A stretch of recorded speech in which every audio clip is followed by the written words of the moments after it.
Olá pessoal, bom dia. Estamos aqui com o Babá Luiz e Faloria Oreni. Bom dia, como é que o senhor está? Tudo bem? Bom dia, Jonathan. É um prazer estar aqui com vocês. Não, o prazer é meu recebê-lo. E eu estava me questionando aqui sobre esse nome, Faloria Oreni.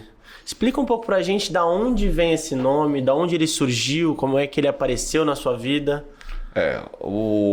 Esse nome, Faloria Oreni, né? É o nome iniciático de Orumilá Ifá. Eu sou iniciado em Ifá.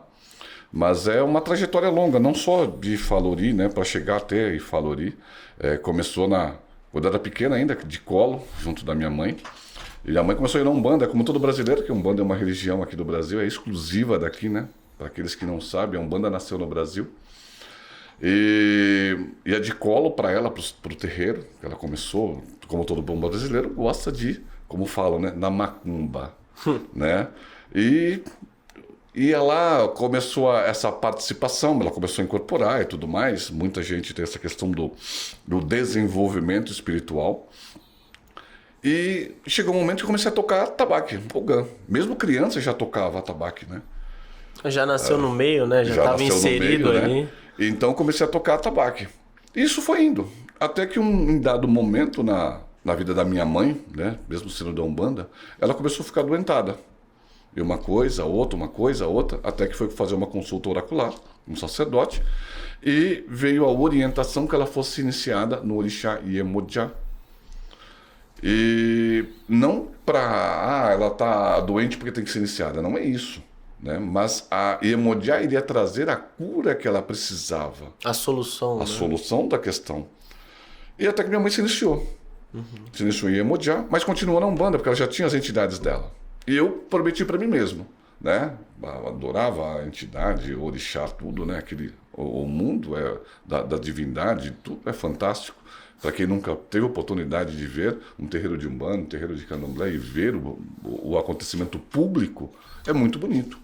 E eu falei para mim mesmo que em 2 anos, após minha mãe se iniciar, eu me iniciaria no orixá.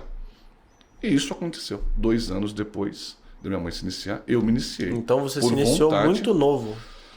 Não foi muito novo, porque hoje é possível crianças se iniciarem com 7 anos de idade. Às vezes por necessidade, às vezes por uma questão de família, acaba se iniciando muito cedo, né? Mas, para o tempo, me iniciei, eu tinha 22 anos, desculpa. E me iniciei por Orixá Erinlé. Na época, no Brasil, não tinha essa conotação de Erinlé, tá? Ele falava que o Erinlé era uma qualidade que tem esse trato no Candomblé de qualidade de Oxóssi. Então foi feito dessa forma. Até que mais tarde isso acabou sendo corrigido. O sacerdote do Candomblé, a qual eu ia na casa dele, foi meu sacerdote do Candomblé por muitos anos, pai Círio de Oxum, acabou fazendo essa correção, não só dos ritos, mas também da representação do ícone, o Ibá do Orixá, que é a representação, o assentamento do Orixá, faz essa correção também para Erinlé. E foi passado o tempo, recebi a gente fala de direitos no Candomblé, né? Chama-se Oiê, Merindilogum, raspar, iniciar pessoas e tudo mais. E até que em dado momento, mesmo já tendo essa prática de sacerdote de Babalorixá, tendo essa prática, o meu Merindilogum, numa consulta semanal, orientou que eu fosse iniciado em Ifá. E aí eu fiquei assim, iniciar em Ifá. O que é Ifá? Mas isso muito tempo depois Muito tempo depois, mais de 20 anos depois. Sim. Uns 25 anos depois. Então foi como uma caminhada, né? Eu sou iniciado há 35 anos no Orixá. Então, entendi. Então, muitos anos depois. Então, praticamente fez o caminho dentro do Candomblé, né, dentro do culto ao Orixá, né, no rito do Candomblé, porque a outra, o Ixexelagbai, sim, Bilê, então isso também é culto ao Orixá. E veio essa orientação para se fazer que eu fosse buscar Ifá. E eu comecei a estudar, estudei 2 anos de Ifá, tentando entender, buscando conhecimento de Ifá. Na realidade de Orumilá, né? Porque todo mundo fala Ifá, mas a divindade é Orumilá. Até que eu me iniciei. Me iniciei em Ifá. E aí, tanto no Candomblé, no culto ao Orixá, no Candomblé, no culto tradicional, em Ifá, se recebe um nome. Esse nome tem a ver com uma bênção que veio para você. Na hora que é feito a consulta oracular para encerrar, seja para Ifá, para Orixá, no culto tradicional, no candomblé, se vem essa bênção. O nome Ifalori, ele significa Ifá abençoou meu Ori. Ori é a nossa cabeça espiritual. Tá? Então, esse nome, toda vez que ele é pronunciado, é uma bênção que a pessoa recebe. E nos terreiros, seja de Umbanda, de Candomblé, aqueles que são iniciados, as pessoas, os sacerdotes de Ifá, os iniciados em Ifá, eles sempre vão buscar se tratar por esse nome, para que se tenha bênção sempre que ele for pronunciado. E a Oreni é a família de Ifá. Dentro de Ifá nós temos essa questão de família. Em Ilé-Ifé, que é onde é originária a minha família, a Oreni, uma cidade da Nigéria, fala que é o berço da humanidade, porque foi lá que acredita-se que Odudua veio ao mundo para colonizar, para criar um mundo e trazer a humanidade para cá. Tem 16 famílias originais, e uma delas é a Oreni, até por cargas d'água hoje, o Arabá Agbaye, que seria para o católico o Papa, então o Arabá, seria a representação de Orumilá na Terra. Entendi. E esse cargo é ocupado por um dessas 16 famílias num sistema de rodízio, de eleição, para que eles sejam empossados nessa função através de ritos, através de consultas oraculares, para que essa pessoa seja empossada. E por cargas d'água, o Arabá Agbaye é a Oreni hoje. Tá? Então é daí que vem o meu nome. Ifalori. Entendi. E você falando, eu dei uma pesquisada antes de entrevistar, né? Você falou que foi introduzido ao Ifá, que foi não introduzido, mas induzido a buscar por causa de uma consulta. Mas não tem muita coisa de Ifá para você procurar hoje, como se tem do Candomblé, por exemplo. Como você foi buscando, onde você foi descobrindo, ou você conseguiu ter uma breve noção e só foi teu conhecimento que você tem hoje vivenciando isso? Como foi isso? Tudo é muito difícil. Muitas pessoas chamam a gente para buscar falar sobre Orumilá, né? Quem é o Orumilá? Isso é divindade. Orumilá é uma divindade que não veio para o Brasil na diáspora. Não foi trazido para o Brasil. O candomblé foi criado aqui. Esse culto do candomblé foi criado no Brasil. Depois ele foi expandido para outros países, mas de uma forma diferenciada. Esse modelo que existe, ele é do Brasil.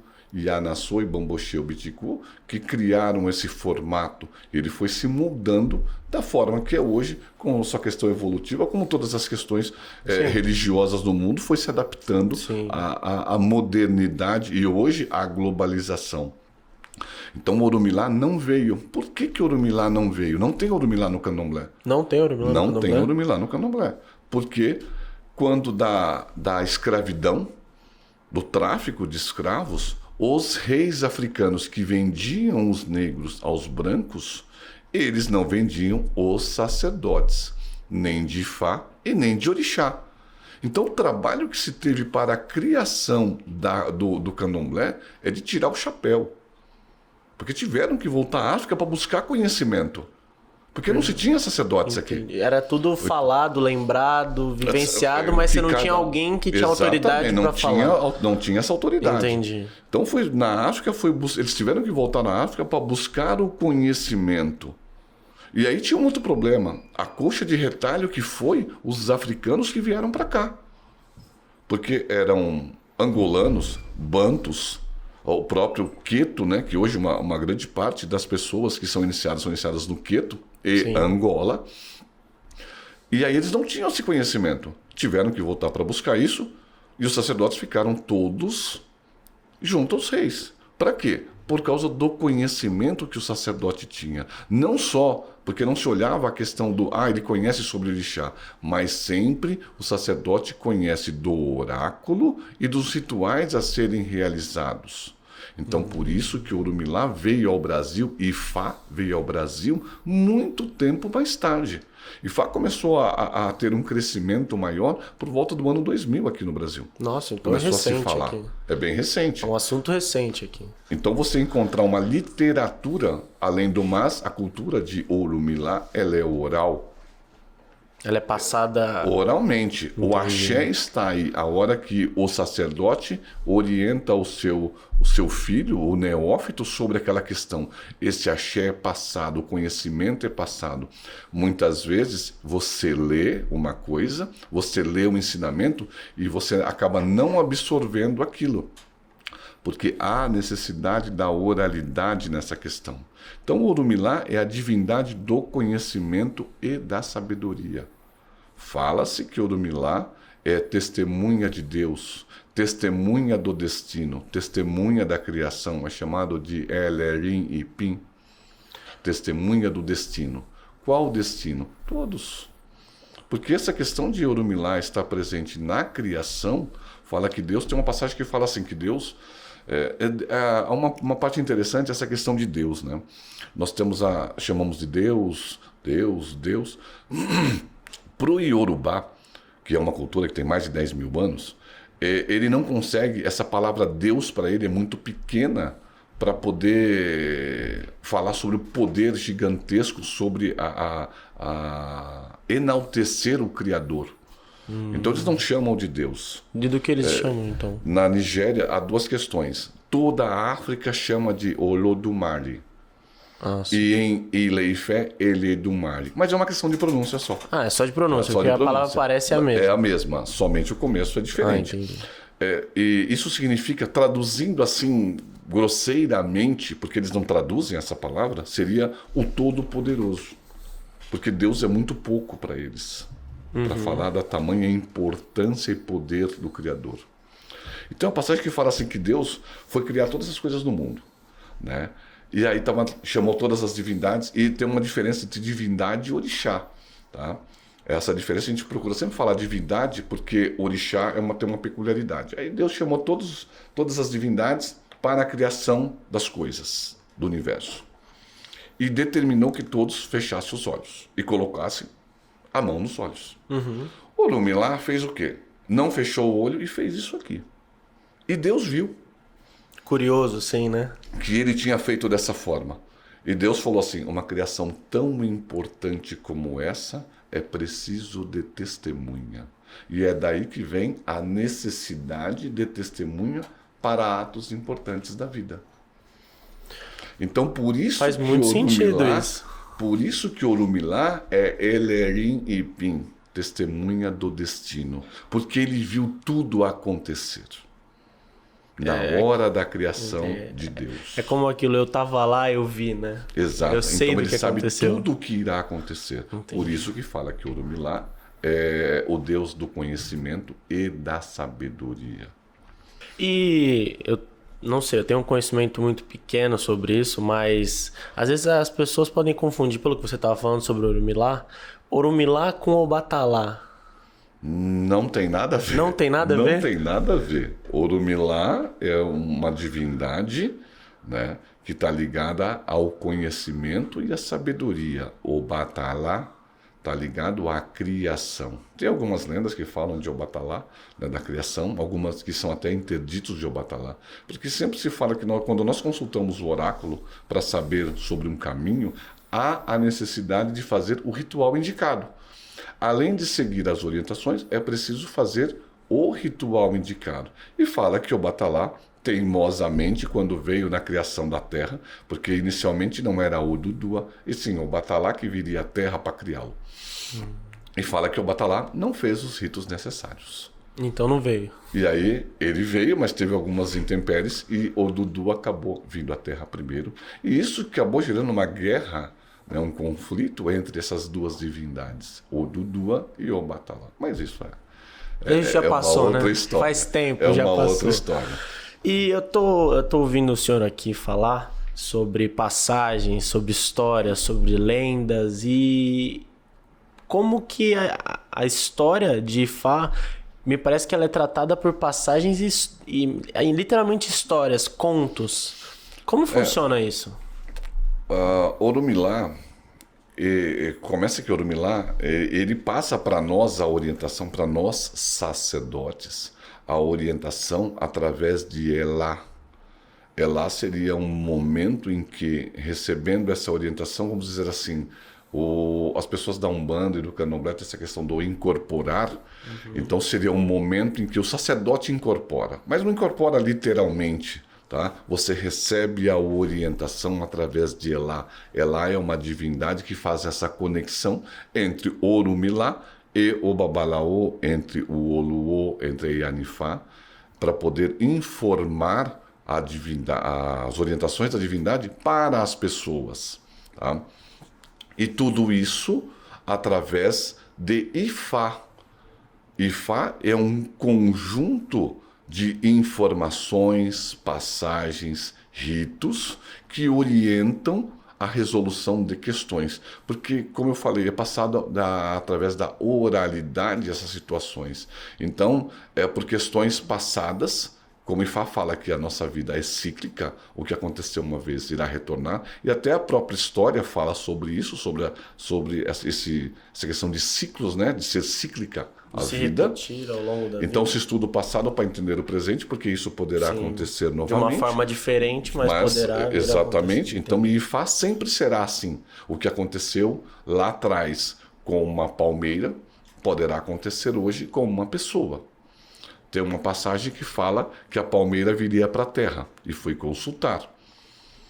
E aí, consultado, orientou a palmeira a fazer ebó, para que ela não sofresse os problemas aqui na terra, para que ela não sofresse a morte, a derrota aqui na terra. E a palmeira fez ebó. E se nós observarmos, e esse ebó, o interessante desse ebó é que fala assim, essa história, que as folhas da palmeira se cortaram. Tanto que em um vento forte, uma tempestade, qual a única árvore que permanece em pé? A palmeira.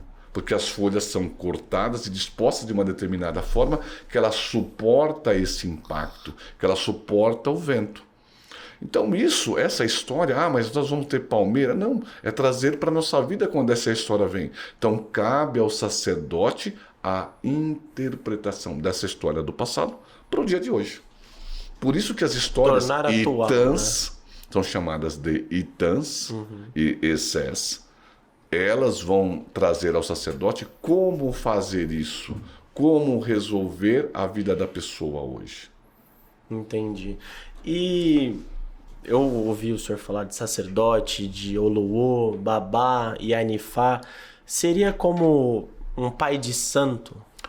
Vamos lá, né? Assim, dizendo, de forma simples. A palavra Babalaô, a pronúncia correta seria Babalaô.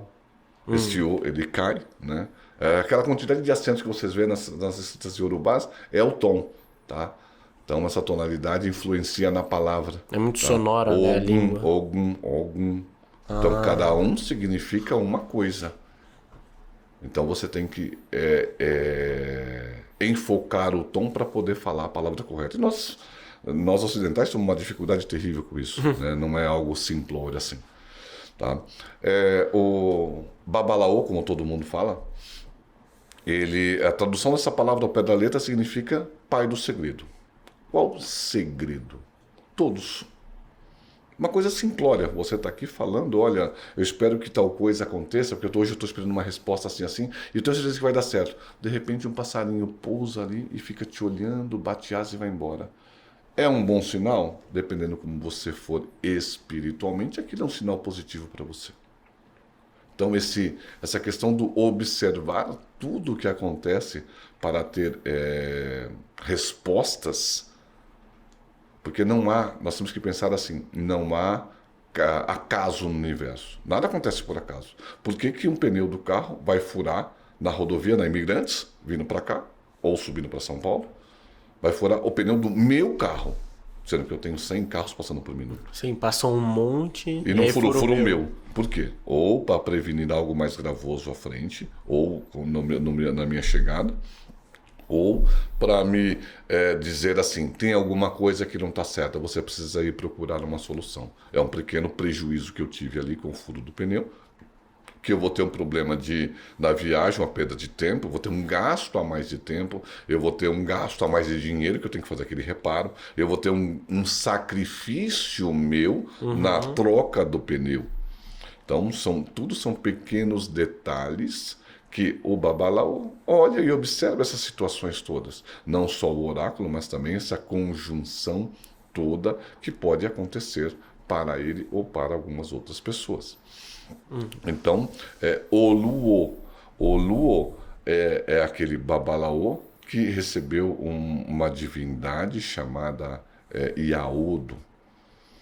Então, alguns falam a cabaça de existência, Ibaodu. Então, recebe vários nomes. Tá? Mas vamos dizer assim, seria um outro grau. Para ficar mais fácil, é um outro grau. Então, teria Oluo, Babalaô. E Anifá seria a mulher dentro do culto de Ifá.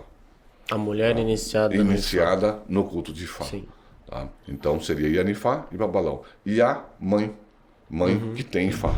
A tradução ao pé da letra seria Yanifá, a mãe que tem Ifá, aquela que recebeu Ifá, que foi iniciada em Ifá. Babalaô, o pai do segredo. Então são questões distintas, mas é a mesma função, tá? Babalaô, e Oluo, qual seria a tradução? Seria um grau acima. A palavra Oluo, tá? O dono, tá? O dono do segredo. Oluo. Então, seriam funções, é lógico que dentro da cadeia hierárquica tem outras funções que não são tão comuns aqui no Brasil, mas são comuns em outros lugares. Não só na Nigéria, em Ileifé, na África, ou outras cidades, mas também em alguns outros lugares da América do Sul. Na casa do nosso Lula tem na Argentina, que ele mora na Argentina, é brasileiro, Babai Fatejoreni, ele é brasileiro, mas mora na Argentina. Então na casa dele tem outros cargos que não se tem aqui, até pela dimensão da atuação dele. Ele tem uma função junto a Ileifé, ocupa um cargo de importância, tá? É aquele que veio levar Ifá ao mundo, é a tradução do cargo dele, Ibaocelu. Então ele tem um outro grau de importância vamos dizer assim, na cadeia hierárquica de Ileifé, é o Arabá, o Aomerim de Logum, que é o Conselho dos 16. Sim. E depois vem esses encarregados de levar Ifá ao mundo. Os Baocelu, tem outros, e eles seriam deles. Então, a terceira situação, o terceiro cargo em importância não dentro da família, mas dentro da construção do Arabá Agbaye. Tá? Vamos dizer, seria bispo, arcebispo, papa, bispo, arcebispo, e assim ele teria essa graduação. Então, dentro da casa dele, por essa função que ele exerce, acaba tendo esses outros cargos. Tá? Sim, e como você falou, papa, bispo, arcebispo, também teria em Ileifé, estou pronunciando certo? Ileifé. Tá. Também teria uma função, além de religiosa, também política dentro da Nigéria? A cidade ou o Arabá? O Arabá em si. O Arabá, há uma questão na Constituição da Nigéria que fala que deve haver, isso é constitucional, é lei, tá? Que deve haver, está na Constituição da Nigéria, que deve haver um Arabá em cada cidade que irá se reportar ao Arabá de Ileifé, tá? Então, mas isso causou um pequeno problema lá, né? Nas outras cidades, por exemplo, como eu falei, hoje aqui no Brasil, o candomblé é essa questão de cultuar os orixás. Quais orixás? Todos os orixás. Né? Até o culto tradicional aqui no Brasil, vindo da Nigéria, Ixexelagmai, Simbilé, se cultua todas as divindades. Tá? O que não acontece na Nigéria. Opa, batendo no... O que não acontece na Nigéria. Na Nigéria é diferente isso.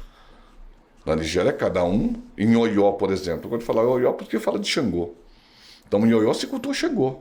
Tem o quê? Tem Ogum, tem Exu, mas não a iniciação, se eu precisar, o sacerdote da cidade não vai fazer. Porque ele é sacerdote de Xangô, ele sabe tudo de Xangô. Ele conhece tudo. É o especialista. Ele é especialista. E lá se tem especialistas. Eu vou em Oxobo para poder fazer Oxum. Então, eu vou lá falar com a especialista de Oxobo, que conhece tudo de Oxum. Aqui não. Nós somos especialistas em generalidade. Me perdoe, não estou falando mal do sacerdote, mas a nossa cultura é assim. Foi trazido de uma forma diferente. Como é o candomblé. Sim. O candomblé também é assim. E aí o culto tradicional, eu faço o culto tradicional. O sacerdote é iniciado em Ifá, iniciado em Babaigungun, iniciado em Oxum, Exu, Ogum, Oxóssi, iniciado em várias divindades, para que ele possa repassar, porque eu não consigo dar o que eu não tenho. Sim. Então ele vai repassar aquela energia, uma partícula daquela energia, para o novo neófito. Novo neófito, ófito foi redundante agora. Para o neófito. Novo né? neófito. Para o neófito. Então, essa visão ela é mais brasileira. Na Nigéria não é bem assim. E essa questão do Arabá estar na Nigéria, em cada cidade, ter um Arabá que se reporte ao Arabá de lei e fé, acabou gerando uma polêmica. Porque aí o governo colocou esse Arabá como superior ao sacerdote. Então o sacerdote tinha que falar que esse Arabá para ele poder levar ele em fé. E aí rachou-se as coisas na Nigéria. Então vamos dizer assim que lei e fé ficou bem... dividida. E lei e fé ficou fechada ao seu culto. Ah, sim. Então hoje há uma diferença nos cultos de lei e fé e das outras cidades. Por causa dessa Por causa divisão. dessa questão política. Política, sim. Tá? Há intervenção, há uma intervenção do Arabá, da questão do Arabá espiritual, questão espiritual envolvendo na política da Nigéria. Às vezes sim, às vezes não. Tá? Tem um poder muito grande a questão do Arabá, mas há outras situações ligadas à política, à influência religiosa na política, que não venha de lei e fé. Tá? Ibadan, por exemplo, Abeokuta, Oyo. Então essas cidades da Nigéria acabam muitas vezes influenciando por questões outras, que não sejam exclusivamente religiosas, algumas situações na Nigéria. A gente está falando da Nigéria, acabou entrando nesse assunto. Na Nigéria, somente 3% da população se intitula cultuadores de orixá. Só 3%. A maioria é católico, né? Cristão, não estamos falando católico, Sim. mas é cristão ou muçulmano. É que lá eles têm muita questão do culto familiar. É uma coisa passada. Então, assim como... eu sou cristão, mas eu faço o meu culto familiar. Qual a sua religião? Eu sou cristão. Mas eu também cultuo... Mas eu tenho o meu culto familiar, por exemplo, a divindade Xangô.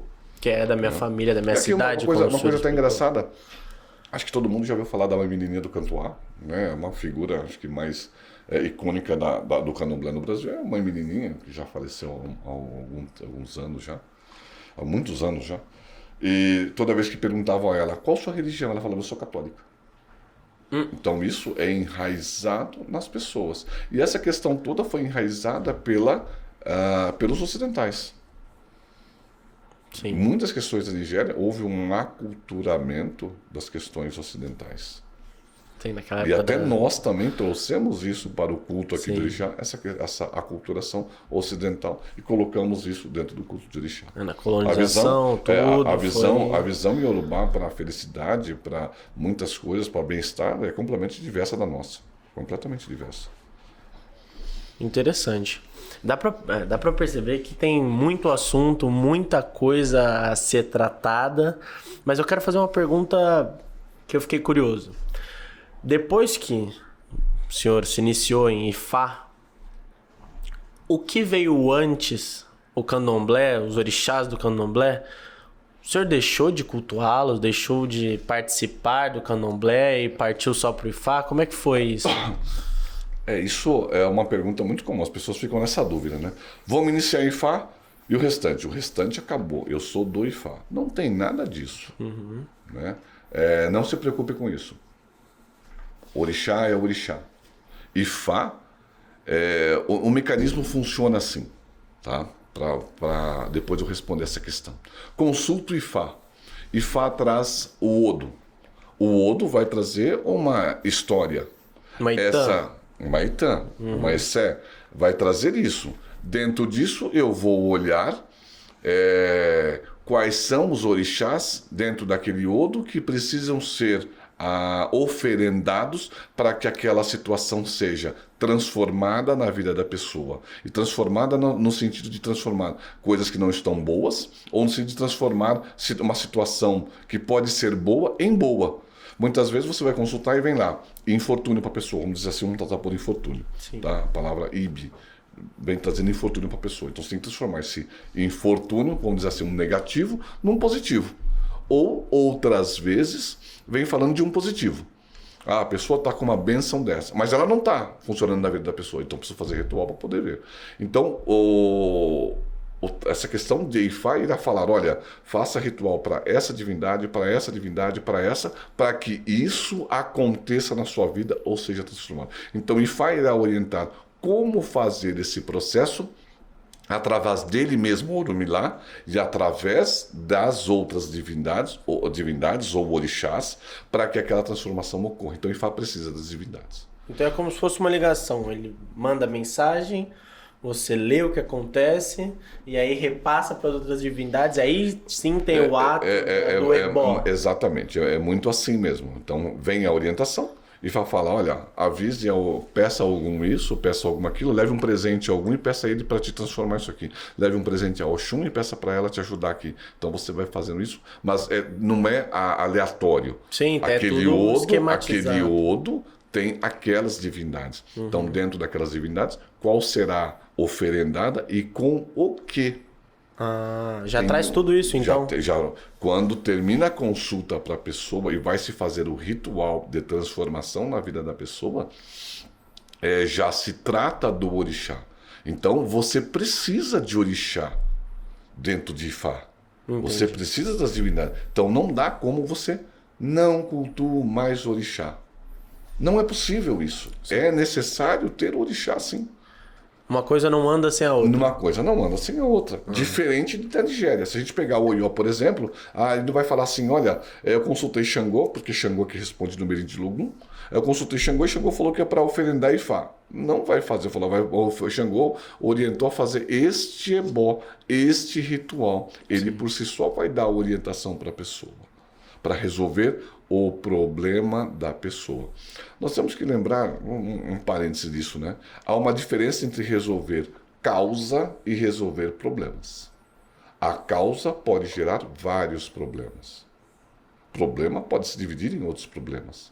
Ifá busca trazer a resolução para a causa dos vários problemas da nossa vida. Porque se eu não solucionar a causa, eu continuo tendo problemas. Eu resolvo um e continuo tendo outro.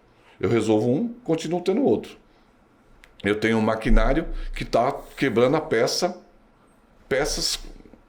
várias peças, engrenagens. Aí eu vou lá, quebro a peça, eu vou lá e troco.